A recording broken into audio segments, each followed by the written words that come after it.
All aboard! Ladies and gentlemen, boys and girls, baseball fans of all ages, I am Beast Mikey. You have now arrived at my train of thought. It's time to talk about the first half of the season in Major League Baseball for all 30 teams. I was going to do this video with the National League and the American League on consecutive days, but you know what? I've already got everything in place for all 30, so let's just do all 30 teams all at once. Let's talk about the National League first. Some teams fulfilled the role of contender status in the first half of the season, and some teams have fulfilled the role of pretender status that we expected of them. There are some squads in between that have kind of switched roles from expectations, and some teams have had just horrible luck. I'm going to talk about them, and the records you're going to hear are entering Friday, so they are not taking into account Friday, Saturday, and what happens today for these teams. The order of which I'm going to speak about them, and I'm also going to do this for the American League, will be in ascending record order. So the later your team will go will be representative of how well they did. That's how this is going to start. And obviously I'm going to fulfill the 3 words or less that you have grown accustomed to me doing in various sports. Colorado, you're going to lead off, which is not good because you have 74 losses. 48 losses away. Last year's White Sox are unnoticed. Colorado just needs 48 losses to break the record Chicago had for the worst record ever, and they literally said it last year. They looked like they were going to break this record in late August with a 9-51 start. Now, it may take the whole year to get it done. In April and May, this wins against Colorado were free. Now, they're probably $1.99, but they're still fairly inexpensive. There are no real redeeming qualities for Colorado here, to be honest, except for the fact that they drafted a Holiday. Can he follow in the footsteps of Matt Holliday and maybe Jackson, for that matter, in Baltimore? We'll see. Washington's record at the end of the first half was 38-58. The Soto trade. Mackenzie Gore, James Wood, C.J. Abrams. They have 2 things in common. All of them were in the first Juan Soto deal, i.e. the Soto deal from Padres to Nationals. And they were also the 3 best players in Washington for the last few years, and especially the first half of this season. Abrams is the best contact hitter on the team, and he has been for a while now. He leads them in average. Wood was an all-star and leads in home runs and runs batted in. He's been really good for the last year and change. Mackenzie Gore is finally realizing his potential. He's had some injury issues, but this year he's realizing his potential and has become one of the best strikeout pitchers in the game. He left the first half of the season top 5 in strikeouts in baseball. They're not ready yet, and they need a few more pieces around these guys, especially in the rotation around Gore. But they're on their way. Pittsburgh, their record was 39-58. Poor Paul Skenes. He is as advertised. He's a dominant pitcher that only needs a few runs of support to win most games. Unfortunately, the Pirates' offense is incredibly inept at delivering said runs. Somehow, they humiliated the Mets 30-4 in a 3-game sweep to start the month of July and end the month of June. Paul Skenes had nothing to do with said sweep, believe it or not. Pittsburgh scored between the Monday after the sweep and the Sunday before the All-Star break a combined 29 runs. At least O'Neill Cruz is incredibly fun to watch. Atlanta, and this is one of obviously the contenders that we thought would be, that isn't. They left the first half at a 42-53 record. League's most disappointing. Most fans thought that with Spencer Strider and Ronald Acuna Jr. coming back from devastating injuries, Atlanta would be back or near the top of the National League, like they have been for most of the decade. Instead, Atlanta's free-falling with a mix of critical injuries and underwhelming production from the offense. The aggression of Michael Harris's bat from rookie year till now absolutely needs to be studied. Acuna and Chris Sale are still elite. Sale, if he's healthy, has a real shot at winning another Cy Young award. But the latter is 36 years old. Will Atlanta start selling at the deadline? Miami is 44-51 in the first half of the season. Gaining momentum. No, Miami isn't playing baseball in October. Yes, Sandy Alcantara is an ace that could get a ransom at the deadline, or perhaps not, based off of reports you may read. No, fans, understandably, still don't show up to their games as much as they probably should. Yet, the Panthers robbed us all of a Game 7 of the Stanley Cup Final, and since that robbery by the Panthers, and the terrible play by the Edmonton Oilers on defense and goaltending, the Panthers suddenly got hot. Kyle Stowers is looking promising and has emerged as the best Marlins hitter on the team, which probably means he'll get traded by 2028. I'm sorry, Miami. Arizona, you're next at 47-50 in the first half. Roster price check. Considering the lack of power going on in baseball right now, the Diamondbacks could probably get a great return for Eugenio Suarez. Considering the need for good bullpen arms, Shelby Miller could also get a pretty good return. Considering they're 5.5 games back of the last wildcard spot, are they truly in a position to sell? This is obviously going into Friday. Corbin Carroll and Ketel Marte are also hitting really well, but how long can they last with Corbin Burns needing Tommy John surgery? And this is a devastating injury for a Diamondbacks team that was clearly trying to get back into true contention after that World Series run in 2023. And the fact that the guy that they've spent big money on is going to be out for about a year, that's heartbreaking. The Reds were 50-47 in the first half. No man's land. Cincinnati, along with Miami and Arizona to a lesser extent, are probably in that no man's land part of the standings. Likely not good enough to contend, but also not bad enough to be amongst the worst in the game. Yes, Eli De La Cruz is awesome and great at pretty much everything baseball related, but the Reds are kind of average aside from him, other than some really good pitching from Lodolo and Hunter Green. They are above average in hitting some home runs, and they tend to explode for big, crooked numbers, but they're kind of sort of just average, aside from the guys I just mentioned. St. Louis went 51-46 in the first half of the season. Somehow, still alive. The Cardinals look like a team that needed to sell through May. Contending fan bases, mostly Yankees, were probably plotting on getting Nolan Arenado because he's still an excellent fielding third baseman. And Ryan Helsley is an awesome elite closer that a lot of teams would probably want to pursue. Yet, the Cardinals kind of stayed under the radar as they scratched and clawed their way back into the pennant race. Brandon Donovan has become a very stable hitter. He was an all-star this year and is overall their best offensive player. Like most teams, St. Louis needs some power, but they are surviving with Sonny Gray and a decent staff, and also Helsley being the elite closer that he's been for quite a few years now, holding it down in the ninth. San Francisco went 52-45 in the first half. Legendary heist. Before the Rafi Devers trade, the Giants had solid hitting, but probably not a hitter you truly feared. Devers gives them the latter part, with good hitting, most of the time. He's still not that great of a fielder, but at least gives you the hitting that you desperately needed, Giants-wise. Logan Webb and Robbie Ray are a devastating 1-2 punch that will give teams fits in the wildcard round. They also have a pretty decent pen, if the Giants can get there, of course. It's a really, really good staff, but can they provide enough offense to get them to the postseason? Now, San Diego went 52-44 in the first half. Nick Pivetta breakout. For years, Nick Pivetta pitched as a Philly and a Red Sox and never really became the guy that he could have been. He's never had an ERA below 4 in his entire career leading up to this season. This year, he's been the best Padre pitcher on the staff. The ERA is 2.88 going into this weekend, and he has 9 wins. If there's a problem with this team, it's that they have the 4th least amount of home runs in baseball this year, which is wild considering the power they have in this lineup. Manny Machado is a non-Ohtani case for MVP because he's been legitimately awesome this year, and they're probably the pick for several teams to make a deep run because they're going to be the trendy pick for a good amount of people. Anyone else want a round 3 between the Padres and Dodgers? I do. Now, the Mets went 55-42 in the first half. Survive and advance. Through the first half of June, the Mets looked like the best team in baseball. To close it, they looked like the worst. They got beaten so badly in Pittsburgh, it's on the board that Grimace was thrown into the Allegheny River. And since then, they've kind of sort of gotten it together. Since the start of July, though. The injuries to Kodesh Senga, Sean Manaea, and Frankie Montas have been devastating to the rotation. Now, all 3 guys are either on their way back or currently back, which is a huge deal for that rotation, and it's led to the disintegration of the bullpen not named Edwin Diaz, because Diaz has been awesome, but the rest of this bullpen, yikes, is just brutal, and they've been overworked and exposed for the last few months. The Flushing Four, as they need to be called, have been carrying the load, although the hustle of Juan Soto's got some Mets fans very irritated. And the bottom of the lineup has been a disaster, so the Flushing Four have had to carry it. They're not going to stay quiet at the deadline, right? Philadelphia was a half game better than the Mets at 55-41. Baseball's best rotation. There is no rotation in baseball with 3 legit Cy Young contenders outside of the Phillies. Zach Wheeler, Ranger Suarez, Christopher Sanchez have all taken turns as the best pitcher on the team.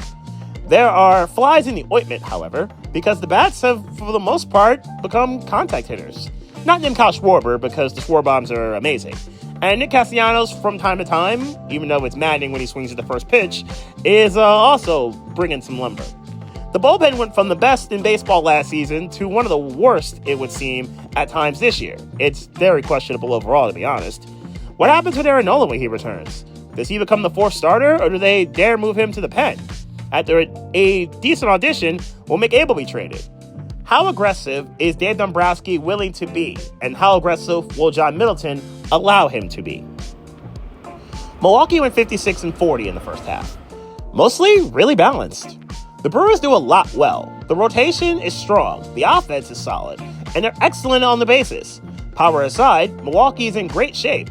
Christian Yelich is back to being really stable, and Jackson Chourio is proving that last year was no fluke, and that he's going to be the face of the franchise after Yelich retires or goes elsewhere. In any event, Freddie Peralta has cooked on the mound and has been an amazing ace that Milwaukee has desperately needed, so good job on his part. And by excellent on the base pass, Milwaukee's amongst the league leaders in stolen bases. And Chicago, at 57-39 before the first half of the season ended, bringing the bats. Many contenders need offense. The Cubs aren't one of them. Kyle Tucker and Pete Crow Armstrong have been dominant, while Dansby Swanson and Seiya Suzuki have also been really, really stable, solid, and productive. Michael Busch has a quiet 19 home runs that nobody's really talking about, to be honest. Meanwhile, Matthew Boyd has been sneaky good, as he leads most of the pitching categories on this team. Now, that's really their fly in the ointment, is that they don't really have a true ace, but their pitching's at least stable enough to keep up and keep most offenses at bay. They are good at walks and whip, though. They are pretty good at that. And are relatively trustworthy, but again, I don't think they have a true ace, but that offense can absolutely keep them in most games and downright destroy the bad teams. But of course, leading the way in the National League are the LA Dodgers at 58-39 going into the first half break. As expected, but yes, everyone expected them to have the best record and team at this point in the NL, sure. Yes, the MVPs are all playing well. Ohtani's still in God mode. Yes, their secondary hitters, Teoscar Hernandez, Will Smith, Andy Pages, and the rest of the lineup has been doing their parts. But they go on these runs where they go really cold, and somehow they can't pitch, or they can't hit, or their pen will self-destruct. Once again, the rotation's had some injury issues, and Dustin May has struggled badly. Sure, they should be ready in October to defend their title, but will their pitching be ready when that time comes? Now let's shift to the American League, and it features a rise from the dead, a renaissance, a cratering, and 2 minor league ballparks. Let's talk about this league. Now, bringing up the rear, as we kind of all expected, the Chicago White Sox. They went 32-65 in the first half of the season. Bad, but better. They aren't last year, or all-time awful, which is improvement. Nowhere near contender status, of course, but they're not going to lose 121 games again. It's not great to see that Miguel Vargas has the best average on the team at .218, or that Sean Burke has the lowest ERA on the squad at 4.38. This is amongst the starters, by the way. Considering the struggles of Luis Robert, it's on the board that they waited a year, maybe 2 years too long, to trade him to get the best value. They probably should have flipped him in the offseason like they did Garrett Crochet. And Crochet's been really good in Boston, as I'll get to later. Sacramento, because I'm going to call them the Sacramento A's. Give that city some credit. They were 41-57 in the first half of the season. Claim Cali's capital. Considering those in the Sacramento area know this is a short stay for the A's, it's respectful of them to show up like they do, even though John Fisher doesn't want to represent the city. He should, but he won't. The A's are actually a decent watch. Brent Rooker and Mason Miller are the obvious stars, but Jacob Wilson and Tyler Soderstrom are both having good seasons. Miller and maybe Jeffrey Springs aside, the pitching isn't that great, though, and Luis Severino deal is looking like an early disaster in California's capital city. He is good on the road, though, which probably should get him some decent value in a trade if they were to flip him. Baltimore is 43-52 at the end of the first half. So many catchers.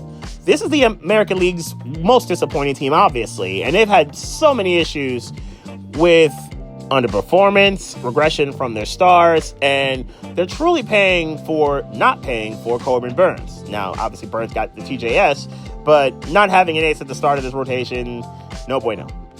Sure, Adley Rutschman, Jackson Holliday, and Gunnar Henderson are going to be fine for the future, but this season's looking like a gap year unless they get the rotation in place.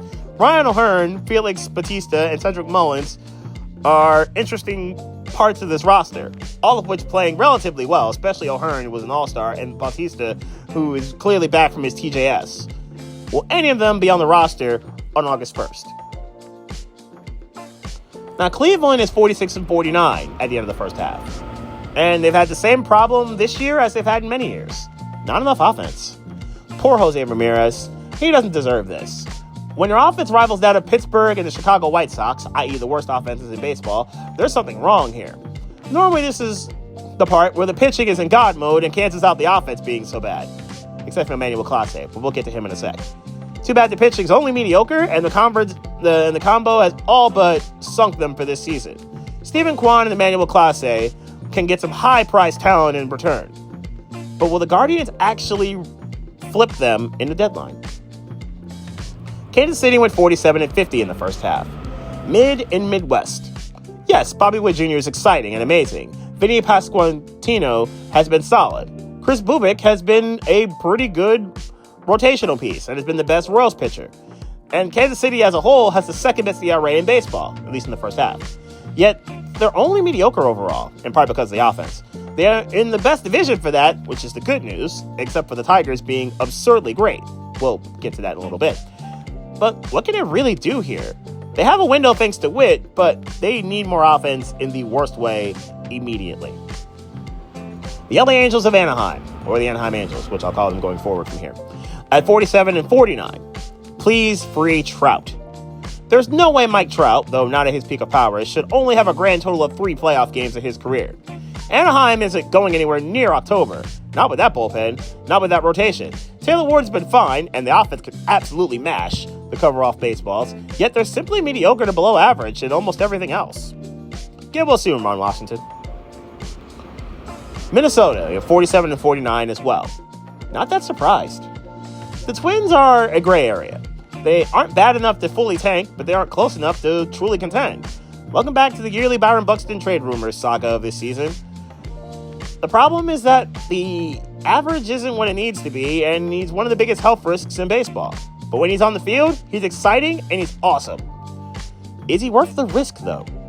What happens with Joe Ryan? Do the Twins sell him and sell high on him?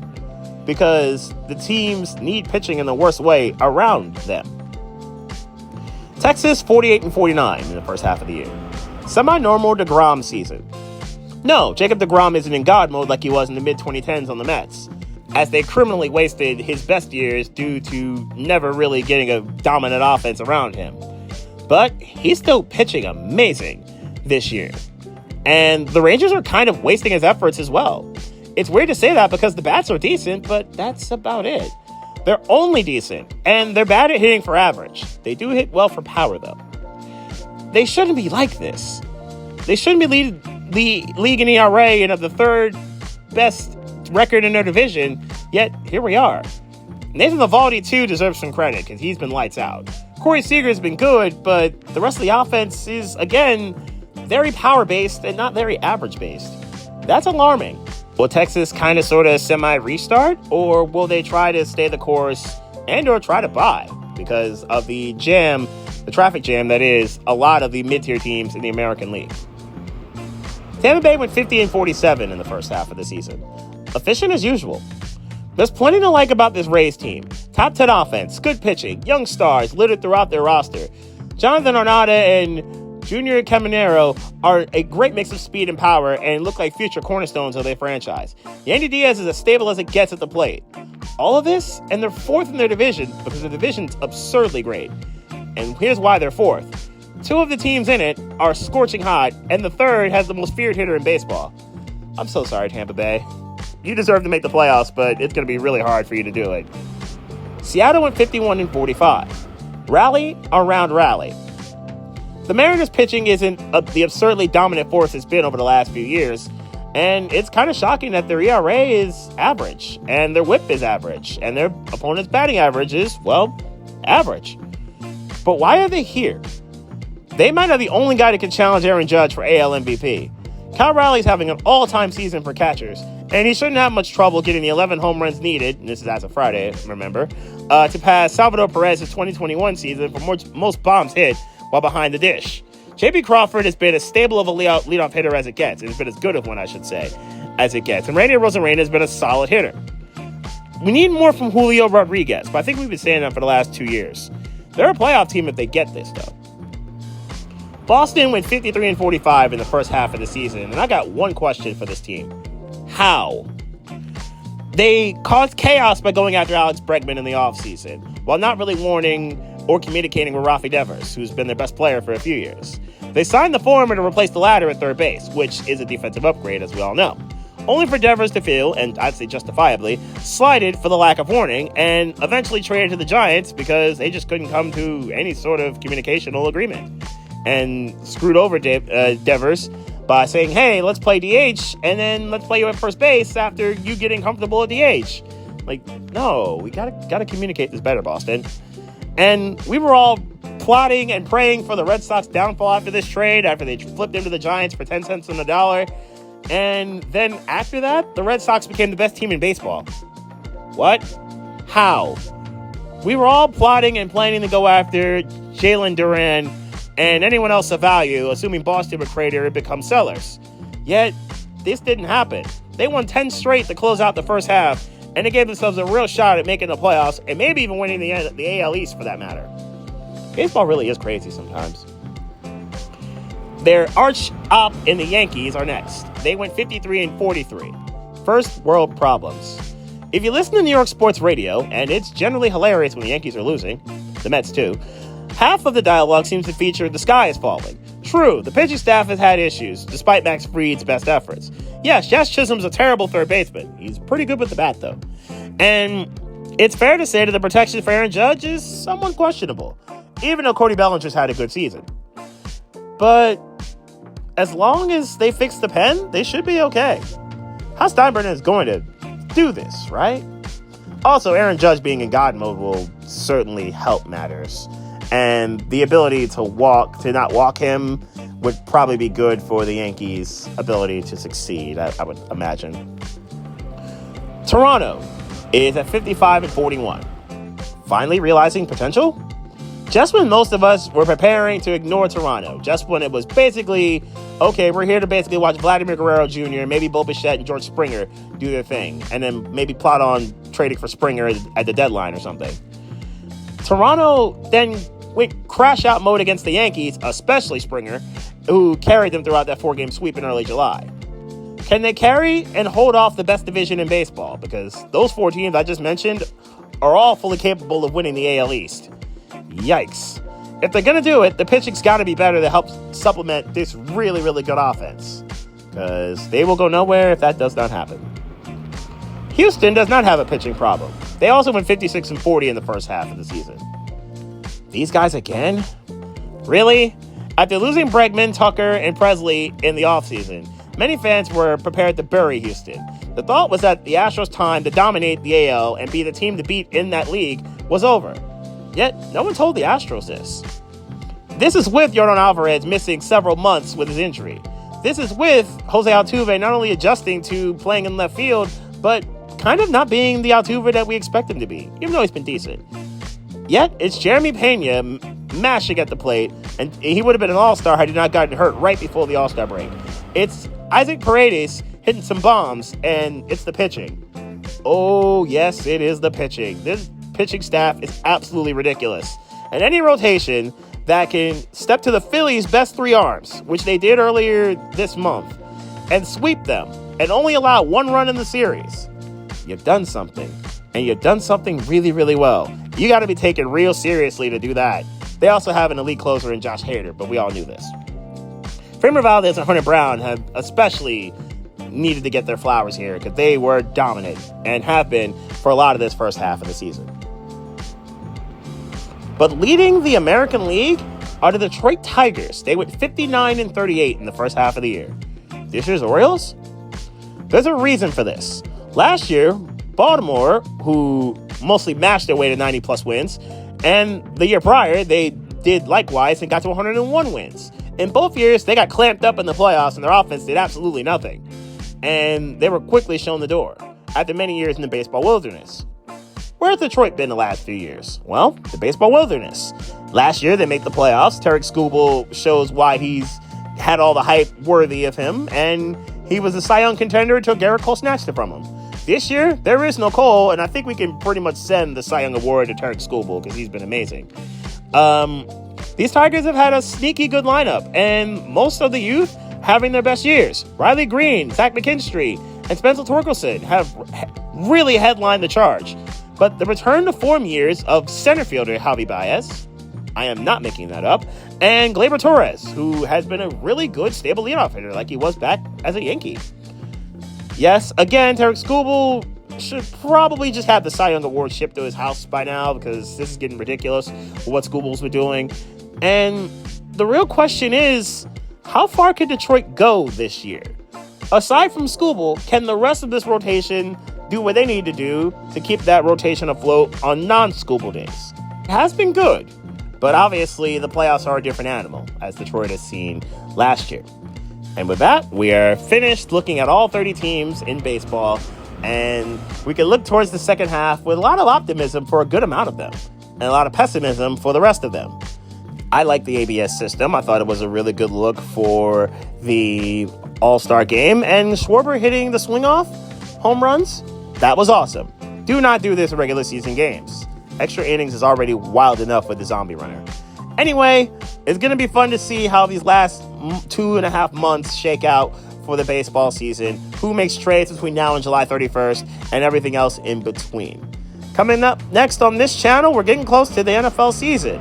And for a good amount of July and August, there will be one question to ask for all 32 teams. Where do we go from here?